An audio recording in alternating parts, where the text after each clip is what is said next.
Hello everyone, very warm welcome to Bioverse life sciences. तो बच्चों, आज हम पढ़ने जा रहे हैं बहुत इंपॉर्टेंट फंडामेंटल कॉन्सेप्ट जिसको कि हम बोलते हैं डीएनए रेप्लिकेशन। जो हमारा टॉपिक है उसमें हम डीएनए के रेप्लिकेशन के बारे में जानेंगे। बच्चों, सेशन को स्टार्ट करने से पहले चैनल को सब्सक्राइब जरूर करना, because your support matters a lot. And channel को सब्सक्राइब करके ही आगे बढ़ें और पूरा वीडियो ज़रूर देखें, साथ ही में फ्रेंड्स को भी शेयर करें ताकि और लोगों को भी बेनिफिट मिल सके। सारे ही एग्ज़ाम्स, चाहे वो असिस्टेंट प्रोफेसर बॉटनी का अभी जो एग्ज़ाम होने वाला है वो हो, या फिर आरबीएससी का एग्ज़ाम हो, या फिर सीएसआईआर नेट हो, सारे ही एग्ज़ाम्स के लिए बहुत इंपॉर्टेंट टॉपिक है। भर भर के क्वेश्चंस आए हुए हैं। तो चलिए स्टार्ट करते हैं हम डीएनए रेप्लिकेशन के बारे में, और चैनल को ज़रूर सब्सक्राइब करो। बच्चों, डीएनए का रेप्लिकेशन से क्या मतलब है? डीएनए का रेप्लिकेशन क्या है? देखो, डीएनए की अगर हम रेप्लिकेशन की बात करते हैं तो एक डीएनए मॉलिक्यूल जो है, इससे एक डीएनए से दो डीएनए मॉलिक्यूल्स का जब फॉर्मेशन हो जाता है उसी को तो हम बोलते हैं रेप्लिकेशन। तो मतलब यहाँ पर एग्जैक्ट रेप्लिका बन जाती है। Formation of replica. किसकी रेप्लिका? या फिर रेप्लिका को हम क्या बोलते हैं? कॉपी भी बोल सकते हैं। तो डीएनए की यहाँ पर कॉपी बन जाती है, डीएनए से डीएनए का फॉर्मेशन होता है। बच्चों, एक रूल है जिसको हम बोलते हैं सेंट्रल डोग्मा रूल। आपने इसके बारे में ज़रूर सुना होगा, सेंट्रल डोग्मा रूल। बेसिकली ये रूल जो बताता है, इसमें ये हमें पता चलता है कि जो डीएनए है, डीएनए से आरएनए का फॉर्मेशन, और फाइनली आरएनए जो है, आरएनए से प्रोटीन का फॉर्मेशन होता है। ये चीज़ पता चलती है। साथ ही साथ में एक चीज़ और हमें पता चलती है कि डीएनए से डीएनए का भी फॉर्मेशन होता है। तो डीएनए से डीएनए की फॉर्मेशन की जो प्रोसेस है उसी को बोला जाता है रेप्लिकेशन। डीएनए से आरएनए के फॉर्मेशन की प्रोसेस को हम बोलते हैं ट्रांसक्रिप्शन, वाइल जो आरएनए से प्रोटीन का फॉर्मेशन हो रहा होता है इसको हम क्या बोलते हैं बच्चों? इसको बोलते हैं ट्रांसलेशन। तो ये हमारा सेंट्रल डोग्मा है जिसमें डीएनए से आरएनए, आरएनए से प्रोटीन का फॉर्मेशन हो रहा होता है, साथ ही में डीएनए से डीएनए का फॉर्मेशन हो रहा होता है। तो हमें जो फंडामेंटल प्रोसेस है या जो हमारा मॉलिक्यूलर बायोलॉजी का पार्ट है उसमें सबसे ज़्यादा इंपॉर्टेंट चीज़ हमें ये पढ़नी रहती है। तो इस चीज़ में हमें रेप्लिकेशन भी पढ़ना है, साथ ही साथ में ट्रांसक्रिप्शन भी पढ़ना है और ट्रांसलेशन भी पढ़ना है। अच्छा, इनके बीच में जैसे आपने रेप्लिकेशन कंप्लीट किया तो डीएनए का रेप्लिकेशन हो रहा है, तो उस दौरान कुछ ऐसा भी हो सकता है कि कोई एरर हो, एरर को कैसे सही किया जाए, कोई अगर डीएनए में डैमेज हो जाता है तो उसको कैसे रिपेयर किया जाए, ये सारी चीज़ें भी आती हैं। तो आने वाली क्लासेस में हम उनको भी करेंगे, लेकिन सेंट्रल डोग्मा का रेप्लिकेशन वाला पार्ट जो है आज हम ये स्टार्ट करने वाले हैं। हम ये जानेंगे कि डीएनए का रेप्लिकेशन किस तरीके से हो रहा होता है। बच्चों, अगर हम सेल टाइप की बात करें, सेल टाइप, तो हम कितने प्रकार की सेल्स देखते हैं बेसिकली जो एग्जिस्ट करती हैं? तो यहाँ पर दो प्रकार की सेल्स होती हैं जो एग्जिस्ट करती हैं नॉर्मली, प्रोकैरियोटिक एंड यूकैरियोटिक। दो प्रकार की सेल्स हो रही होती। क्या बताइए बच्चों, प्रोकैरियोट्स में न्यूक्लियस प्रेजेंट होता है? नहीं भाई, न्यूक्लियस यहाँ पर अब्सेंट होता है। तो प्रोकैरियोट्स में जब न्यूक्लियस प्रेजेंट नहीं होता तो डीएनए कहाँ होगा? डीएनए कहाँ प्रेजेंट होगा? डीएनए प्रेजेंट होगा साइटोसोल में। तो क्या अभी आप बता सकते हो कि रेप्लिकेशन कहाँ होगा डीएनए का? डीएनए का रेप्लिकेशन भी साइटोसोल में ही हो रहा होगा। जबकि अगर हम यूकैरियोट्स की बात करें, क्या यहाँ पर न्यूक्लियस प्रेजेंट होता है? बिल्कुल, यहाँ पर न्यूक्लियस जो है वो प्रेजेंट होता है। और न्यूक्लियस प्रेजेंट है तो न्यूक्लियस में क्या प्रेजेंट है? न्यूक्लियस में ही प्रेजेंट है डीएनए। डीएनए कहाँ है? न्यूक्लियस में। तो रेप्लिकेशन यहाँ पे कहाँ हो रहा होगा बच्चों? रेप्लिकेशन की अगर हम साइट की बात करें तो जो यूकैरियोट्स होते हैं उनमें डीएनए का रेप्लिकेशन हो रहा होता है न्यूक्लियस में। तो ये तो रही बेसिक इन्फॉर्मेशन। कुछ और इम्पॉर्टेंट इन्फॉर्मेशन जो हमें चाहिए डीएनए रेप्लिकेशन के लिए, जैसे डीएनए रेप्लिकेशन होगा कैसे, हम स्टार्ट करेंगे प्रोकैरियोटिक डीएनए रेप्लिकेशन के बारे में, फिर उसके बाद में हम यूकैरियोटिक डीएनए रेप्लिकेशन को भी पढ़ेंगे। लेकिन उससे पहले कुछ कुछ इंपॉर्टेंट चीज़ें हमें पढ़नी ज़रूरी हैं। देखिए, अब यहाँ पर मैं बात करने जा रही हूँ जो शेप होता है, शेप।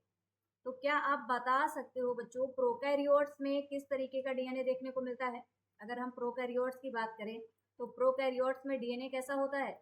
यहाँ पर हमें देखने को मिलता है सर्कुलर डीएनए। जबकि अगर हम यूकैरियोट्स की बात करें तो यूकैरियोट्स में कैसा होता है? हमें लीनियर डीएनए देखने को मिलता है, लीनियर डीएनए।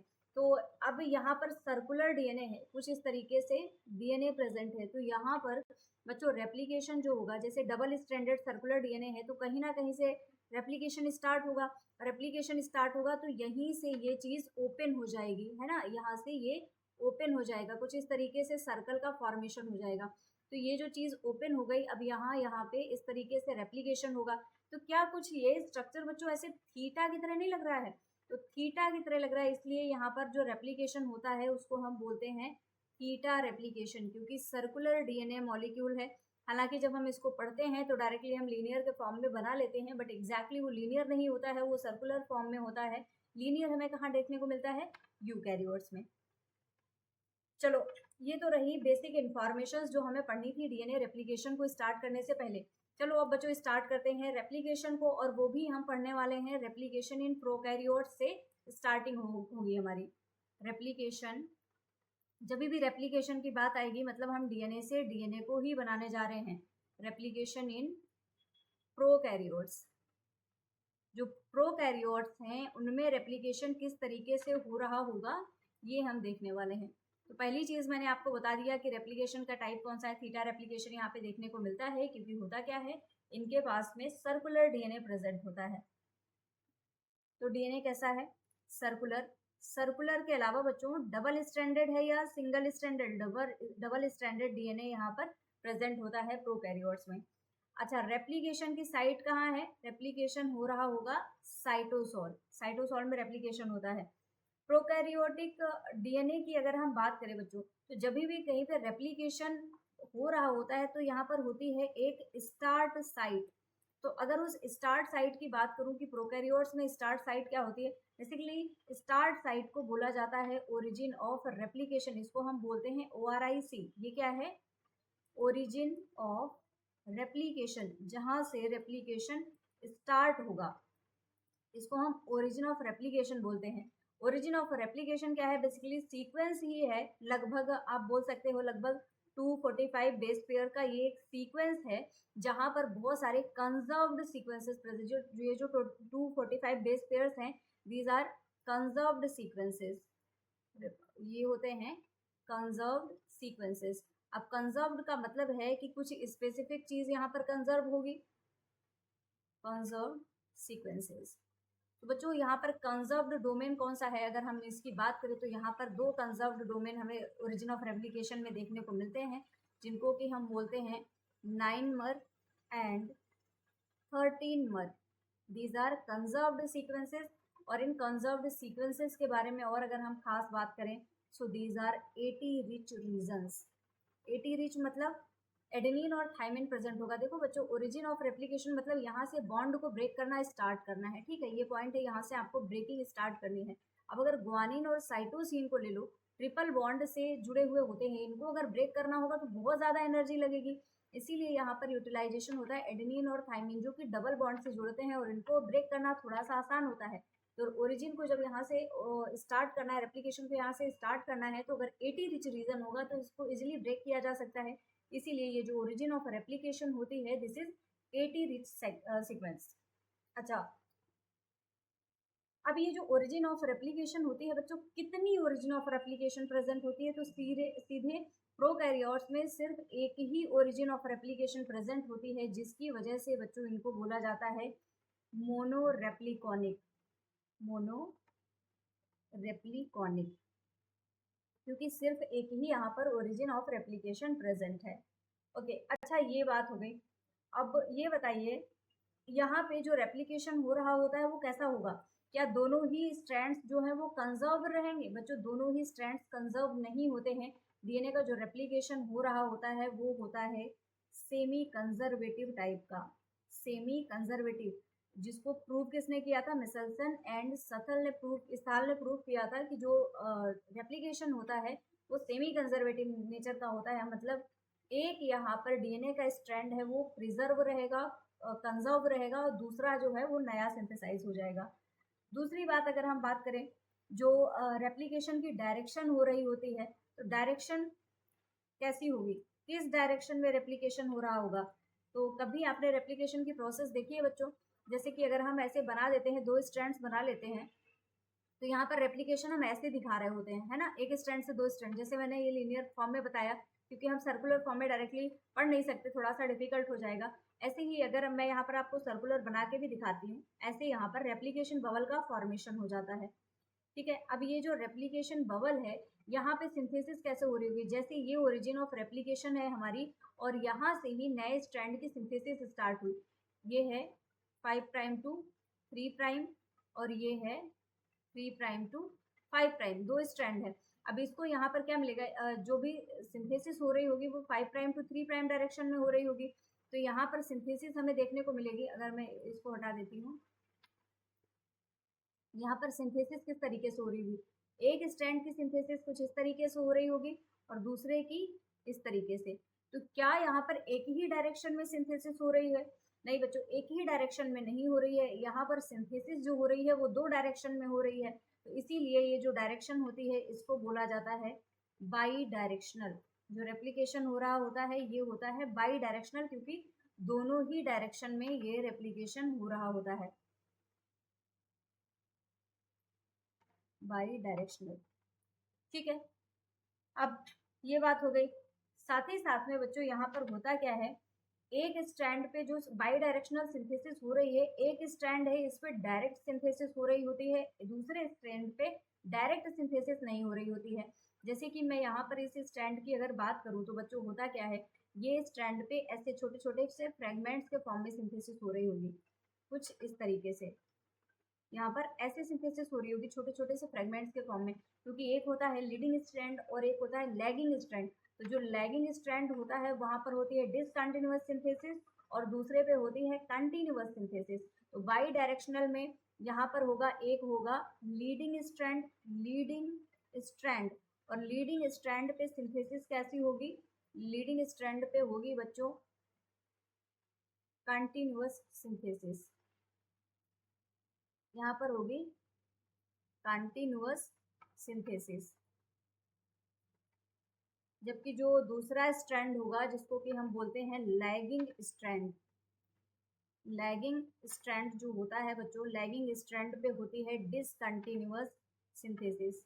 और जो डिसकंटिन्यूअस सिंथेसिस हो रही होती है, यहाँ पर जो फ्रेगमेंट्स बनते हैं उनको बोला जाता है ओकाजाकी फ्रेगमेंट्स, ओकाजाकी फ्रेगमेंट्स। इन ओकाजाकी फ्रेगमेंट्स का फॉर्मेशन हो रहा होता है, जो छोटे छोटे से टुकड़े बनते हैं जिनमें सिंथेसिस हो रही होती है, ये जो फ्रेगमेंट्स बने हैं इनको ही बोला जाता है ओकाजाकी फ्रेगमेंट्स।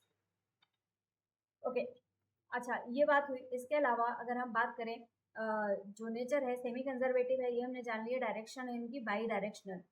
अब हम स्टार्ट करते हैं कि जो सिंथेसिस होगी वो एक्चुअली कैसे होगी। देखो रेप्लिकेशन के बारे में हम आगे बढ़ रहे हैं, पृष्ठभूमि हमारी बनती जा रही है। चलो अब जानते हैं रेप्लिकेशन में स्टेप्स कौन कौन से होंगे, किन स्टेप्स में कंप्लीट होगी हमारी रेप्लिकेशन की process. So let's see steps in replication. देखो अभी मैं आपको एक ओवरव्यू बताती हूँ कि कौन कौन से स्टेप होंगे यहाँ पर, बाद में मैं इसका आपको डिटेल भी बताऊंगी। तो 3 स्टेप होते हैं बेसिकली यहाँ पर, जो कि बहुत इंपॉर्टेंट रोल प्ले करते हैं। तो सबसे पहला अगर हम बात करें तो 3 स्टेप में स्टेप 1, स्टेप 2 एंड स्टेप 3। कौन कौन से ये स्टेप हैं मैं जस्ट अभी आपको बताने ही जा रही हूँ डिटेल में। 3 स्टेप्स होंगे, पहले मैंने ये बता दिया। चलो जानते हैं स्टेप 1 क्या है। स्टेप 1 जो होता है बच्चों, इसको बोला जाता है इनिशिएशन। इनिशिएशन का मतलब है कि किसी भी चीज की स्टार्टिंग होनी, स्टार्टिंग हो जाएगी, उसके बाद में अगला स्टेप होता है, इसको हम बोलते हैं इलोंगेशन। एंड देन जो लास्ट स्टेप होता है इसको बोला जाता है टर्मिनेशन। तो 3 स्टेप्स कौन कौन से हुए, इनिशिएशन, इलोंगेशन एंड टर्मिनेशन। अब जो इनिशिएशन वाला पार्ट है बच्चों, इनिशिएशन के लिए बहुत सारे प्रोटीन कॉम्प्लेक्सेस का यूज होता है, बहुत सारी प्रोटीन्स का यूज होता है। प्रोटीन्स कौन कौन सी होंगी, जो कि डीएनए को कट करके या स्टेबलाइज करके हेल्प करेंगे कि आगे चल के यहाँ पर इनिशिएशन हो सके, सारी प्रोटीन्स यहाँ पर आ जाएं। इलोंगेशन में बच्चों यहाँ पर यूज होगा डीएनए पॉलीमरेज का, जो कि मेन एंजाइम है, जो कि सिंथेसिस में हेल्प कर रहा होगा। डीएनए पॉलीमरेज का यूज होगा। और जो टर्मिनेशन है बच्चों, टर्मिनेशन में यहाँ पर स्पेसिफिक प्रोटीन्स होती हैं जिनको बोला जाता है टर प्रोटीन्स। ये प्रोटीन्स हेल्प कर रही होती हैं ताकि आगे चल के यहाँ पर जो सिंथेसिस है उसको रोका जा सके, स्टॉप किया जा सके। अच्छा, अब हमने ये जाना कि यहाँ पर बहुत सारी प्रोटीन्स यूज होती हैं, तो उन प्रोटीन्स का हम नाम जानते हैं कि कौन कौन सी प्रोटीन्स हैं। अगर मैं आपको डिटेल में बताऊं तो बच्चों, एक होती है जो कि इनिशिएशन करने का काम करेगी, जिसको हम बोलते हैं इनिशिएटर। उस इनिशिएटर को हम लिखते हैं डीएनए ए के नाम से। इनिशिएशन हो जाता है, इनिशिएशन के बाद में बच्चों जो हमारा स्ट्रैंड है उसको कट करने की ज़रूरत पड़ती है। तो स्ट्रैंड को कट करने के लिए यहाँ पर आता है हेलिकेज। तो हेलिकेज को हम क्या बोलते हैं? हेलिकेज, इसको बोला जाता है डीएनए बी। अच्छा, ये जो हेलिकेज है बच्चों, इसके पास में ये एबिलिटी नहीं होती है कि अपने आप से आके डीएनए के पास में जुड़ जाए। तो इसको जोड़ने के लिए यहाँ पर एक लोडर यूज होता है जिसको हम बोलते हैं हेलिकेज लोडर, और इसी को बोला जाता है डीएनए सी। अब डीएनए सी हो गया, हेलिकेज आ गया, हेलिकेज को लोड कर दिया गया। आपको पता है जब डीएनए का रेप्लिकेशन हो रहा होता है बच्चों, तो यहाँ पर एक जो डीएनए है, जो हमारा डीएनए पॉलीमरेज है, ये आरएनए डिपेंडेंट डीएनए पॉलीमरेज होता है। बेसिकली क्या करता है, इसको यहाँ पर एक आरएनए मॉलिक्यूल चाहिए जिसकी मदद से ये आगे सिंथेसिस कर रहा होता है। तो ये आरएनए का जो फॉर्मेशन है, ये आरएनए है, इसको बोला जाता है प्राइमर। और इस प्राइमर को सिंथेसिस करने के लिए एक प्रोटीन का यूज होता है जिसको कि हम बोलते हैं प्राइमेज। प्राइमेज प्रोटीन का यूज होता है, और इसी प्राइमेज को बच्चों हम यहाँ पर नाम देते हैं डीएनए जी। प्राइमेज को डीएनए जी भी बोला जाता है। इसके अलावा बहुत सी अदर प्रोटीन्स भी हैं जिनका यहाँ पर यूज होता है। जैसे कि अगर हम बात करें तो यहाँ पर एसएसबीज का यूज होता है जिनको कि हम बोलते हैं सिंगल स्ट्रैंड बाइंडिंग प्रोटीन। अब ये जो हमारे डीएनए के अलग अलग स्ट्रैंड्स हो गए, ये इन पे आके ऐसे जुड़ जाती हैं और इसको होल्ड करके रखने का काम करती हैं। कुछ इस तरीके से यहाँ पर एसएसबीज आके जुड़ जाती हैं जो कि इसको रोक के रखने का काम करेंगी, ताकि जो स्ट्रैंड्स है दोबारा से क्वाइल ना हो जाए। भाई जैसे मैंने ये बनाया, ये स्ट्रैंड है, क्वाइल करके रखा हुआ है, आपने इसको ऐसे सीधा कर दिया, कोई भी रस्सी है उसका सिरा खोल दो उसको ऐसे, फिर वो दोबारा से क्वाइल हो जाती है ना। तो क्वाइल ना हो उसके लिए यहाँ पर ये प्रोटीन्स आके जुड़ जाती हैं जो इसकी रिक्वाइलिंग को रोकने का काम करती हैं। इसके अलावा और स्पेसिफिक प्रोटीन की अगर मैं बात करूँ बच्चों, तो यहाँ पर डीएनए गायरेज का यूज होता है, डीएनए गायरेज। और डीएनए गायरेज यहाँ पर होता है टोपो आइसोमेरेज 2। सो ये इतनी प्रोटीन है जिनका काम कहाँ पे आ रहा है, इनिशिएशन के लिए। सिर्फ ये रेप्लिकेशन को स्टार्ट करने के लिए आ रही हैं, बाकी तो छोड़िए, बाकी सारी तो चीज़ें हैं ही हैं, सिर्फ स्टार्ट करने के लिए इतनी मशीनरी लग रही है। फिर आता है डीएनए पॉलीमरेज। तो बच्चों डीएनए पॉलीमरेज की बात करें जो इलांगेशन स्टेप में यूज हो रहे हैं, तो डीएनए पॉलीमरेजेस भी कई प्रकार के होते हैं। अब इनके बारे में थोड़ा सा मैं आपको डिटेल में समझाती हूँ। डीएनए पॉलीमरेज, तो डीएनए पॉलीमरेज क्या क्या है और कौन कौन से प्रकार होते हैं। अगर हम प्रोकैरियोट्स की बात करें तो बच्चों डीएनए पॉलीमरेज जो है वो हमें 5 तरीके के देखने को मिलते हैं। DNA Paul 1, DNA polymerase 2, DNA polymerase 3, DNA polymerase 4 and finally DNA polymerase 5। अब ये जो इतने सारे डीएनए पॉलीमरेज हैं बच्चों, इनका सबका अलग अलग काम हो रहा होता है। जो मेन डीएनए पॉलीमरेज है वो है पॉलीमरेज 3। ये है हमारा मेन एंजाइम जो कि डीएनए के रेप्लिकेशन का काम कर रहा होगा। क्या करेगा? ये करेगा डीएनए का रेप्लिकेशन। ये डायरेक्टली रेप्लिकेशन में इन्वॉल्व होता है। जो सिंथेसिस हो रही होती है वो डीएनए पॉलीमरेज 3 ही करता है। लेकिन फिर बाकी एंजाइम्स क्या कर रहे हैं? एंजॉय कर रहे हैं क्या? नहीं, एंजॉय नहीं कर रहे होते हैं, वो भी बहुत सारे काम कर रहे होते हैं बच्चों। डीएनए पॉलीमरेज 1 की अगर हम बात करें तो जैसे मैंने आपको बताया कि डीएनए का रेप्लिकेशन जब स्टार्ट होता है तो स्टार्ट होने के लिए यहाँ पर एक प्राइमर जुड़ता है, यहाँ पर प्राइमर जुड़ता है जो कि आरएनए का बना हुआ होता है।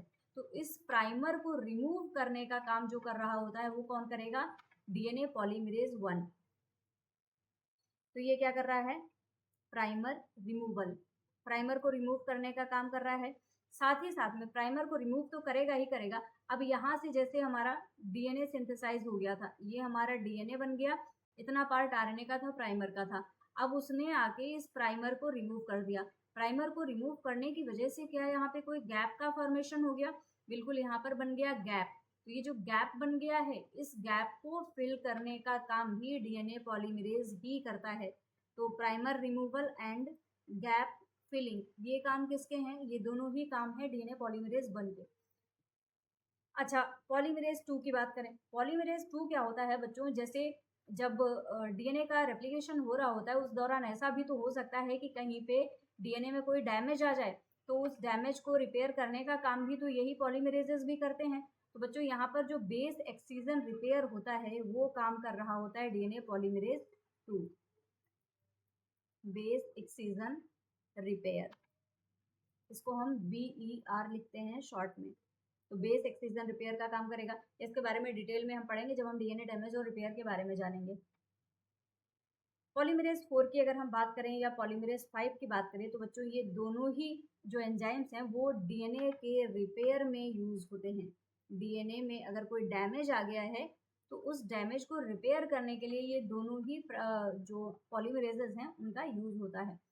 ठीक है, ये भी हमें पता चल गया। तो ये हो गए डीएनए के पॉलीमरेजेस। डीएनए पॉलीमरेजेस के बाद में बच्चों अगर हम बात करें तो जो टर्मिनेशन वाला स्टेप होता है, वहाँ पर यूज होती हैं टर प्रोटीन्स। तो चलो थोड़ा सा हम डिस्कशन करते हैं टर प्रोटीन्स के बारे में कि ये एक्चुअली क्या कर रही होंगी। टर प्रोटीन्स, ओके। तो अगर हम टर प्रोटीन्स की बात करते हैं बच्चों, तो इनका स्पेसिफिक फंक्शन क्या है, अगर मैं ये आपको बताऊं तो ये जो टर प्रोटीन्स होती हैं, बेसिकली इन टर नाम दिया गया है टर्मिनेशन से। इनका काम होता है कि टर्मिनेट कर दो डीएनए के रेप्लिकेशन को। टर्मिनेट करेंगे कैसे? जैसे हमारा जो डीएनए है, डीएनए के स्ट्रैंड पे यहाँ पे प्रेजेंट होता है हेलिकेज। कौन सा एंजाइम?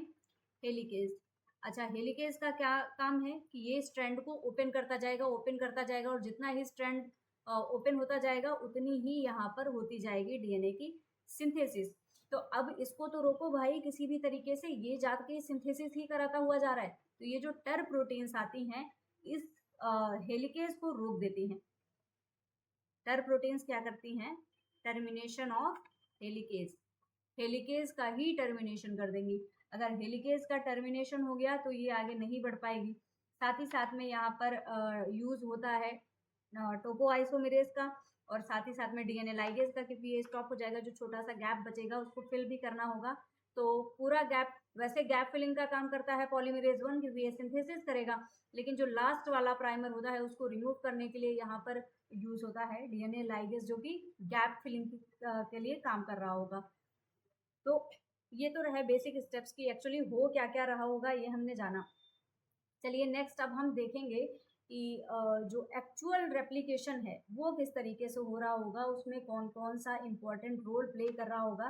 तो ये बेसिक है, इसके बारे में डिटेल में हम जानेंगे हमारे आने वाली नेक्स्ट क्लास में। तब तक के लिए thank you everyone. Next class में आपको कंप्लीट वीडियो मिलेगा, जहाँ पर आप पढ़ोगे कि कैसे चेन इनिशिएशन हो रहा है, कैसे इलॉन्गेशन हो रहा है, और कैसे हो रहा है termination. So thank you everyone for watching, and Bioverse life sciences को सब्सक्राइब जरूर करें। Thank you.